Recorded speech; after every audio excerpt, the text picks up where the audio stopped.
Hey everyone, this is Kevin, aka Kevy Kango. Welcome back to my Pokemon Blue and Red series, where I test out some of the glitches in these games before I officially play through them. Last time, I showed you how to use the Brock Thru Walls Glitch to get both of the fossils in Mount Moon. Today, I wanted to see what else I could do with this glitch. If you haven't seen my video from before, make sure you check it out by clicking the box at the upper right corner of the screen. This video would make a lot more sense after you watch it. Also, I started a new series where I draw Pokemon fusion art based on Pokemon cards that I have.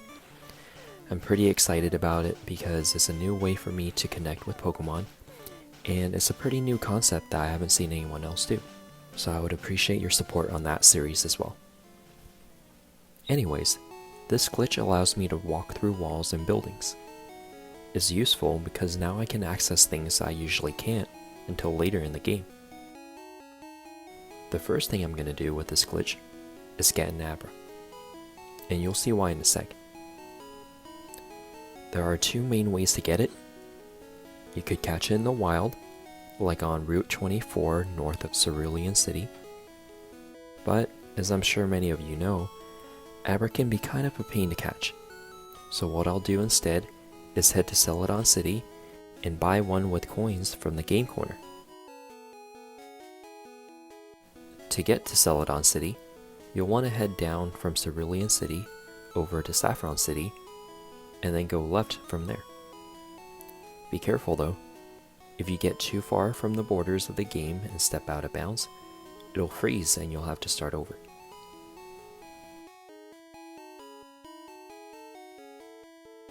Of course, you're gonna need the coin case from this character at the restaurant. Then, you can just talk to some of these characters at the game corner to get free coins, or look for them on the floor.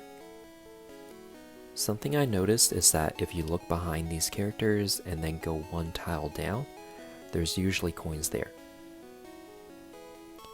Abra only costs 120 coins, so you should have more than enough to buy it. Now, the reason we need this Abra is so it can teleport us back to Pewter City, and so we can restart the glitch. Whenever you enter a building or a cave or whatever else, you can no longer walk through walls. In some cases, that's not a big deal because you can just walk back. But if you go past Cerulean City, it won't be so easy to get back. Or worse, you could get stuck on an island or something without a way to get off. So as long as you don't heal at a new Pokemon Center, you should be able to get back to the one you last visited. In my case, it's the Pokemon Center in Viridian City. And that's something I wanted to point out too. In the last video, I mentioned that you'll need a specific Pokemon at a specific level with specific PPs left for its moves. Before you start setting that up, it might be a good idea to heal at the Pewter City Pokemon Center so that you can just teleport back there each time instead of taking the long way back like I'm doing right now. Of course, I could heal at the Pewter City Pokemon Center now, but then it would reset the PPs for my setup Pokemon, and I didn't feel like doing that. Anyways, now that I'm back here, I can essentially do this glitch as many times as I want to. Next thing I'm gonna do is get the old Amber here in Pewter City.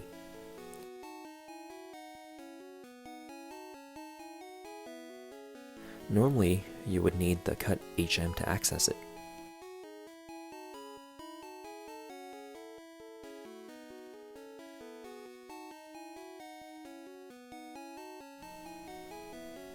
After I get it, I just start the glitch over again.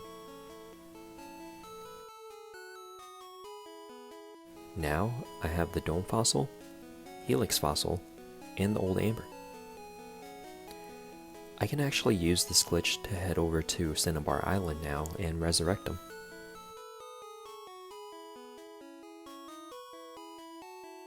I just need to head south from here and get back to Pallet Town.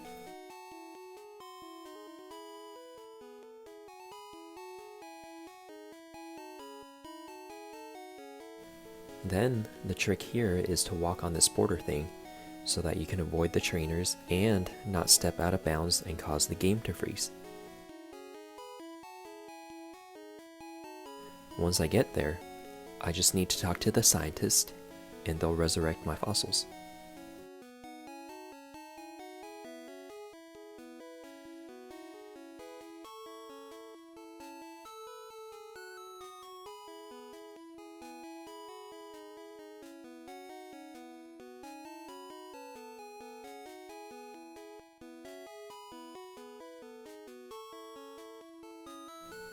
See?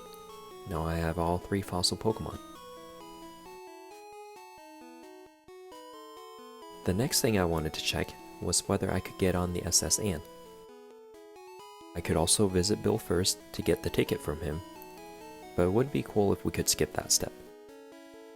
So I'll go down from Cerulean City, then past Saffron City, and then Vermilion City. Alright, I'm outside of the entrance to the SS Anne, and it doesn't work. Well, that's unfortunate, but like I said before, you could also just go get the ticket from Bill. One thing I do want to point out is you might be wondering about the unknown dungeon in Cerulean City, which is where you find Mewtwo. There's usually someone blocking the entrance until you beat the Elite Four, but you could enter the cave with this glitch. However, once you get in, you won't be able to walk through walls anymore, and you won't be able to get to Mewtwo without the Survey Gem. But there are still other Pokemon that you can get now that you normally wouldn't be able to catch until later. Again, I'll head to Cerulean City, but once I get there, I'll actually keep going east. Once I get to this area, I'll head down. Now, which Pokemon could I be talking about? That's right, Zapdos. We're outside of the power plant now, which you can usually only get to by using Surf. Once you're here, you can get to Zapdos without too many issues. But because it's at such a high level, the chances of you catching it with a Pokeball is actually pretty low. So you'll want to come prepared with lots of Pokeballs, or at least save here so that you can reset if you need to. I personally had to reset a few times before I caught it. With my level 100 Nidoking, it was actually pretty easy to get it down to low health, but actually catching it was another thing. By the way, if you're curious about how I have this absolute unit of a Pokemon, go check out one of my past videos by clicking on the box at the upper right.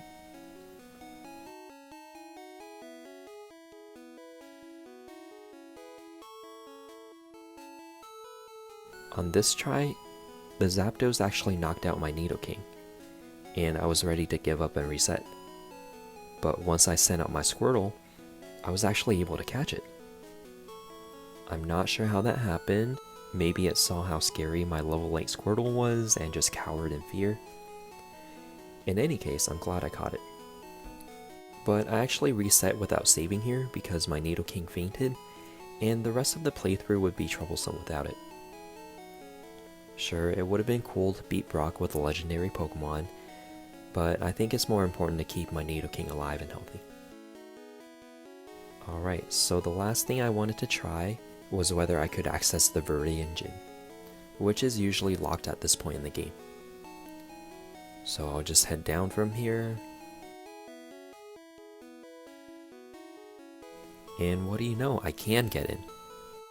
Once you get in, the gym looks exactly the same as it usually does when the door is not locked.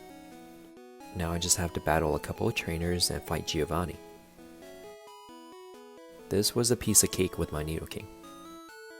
So after an intense battle, his words not mine, I was able to beat Giovanni and get the 8th badge before I even battled Brock.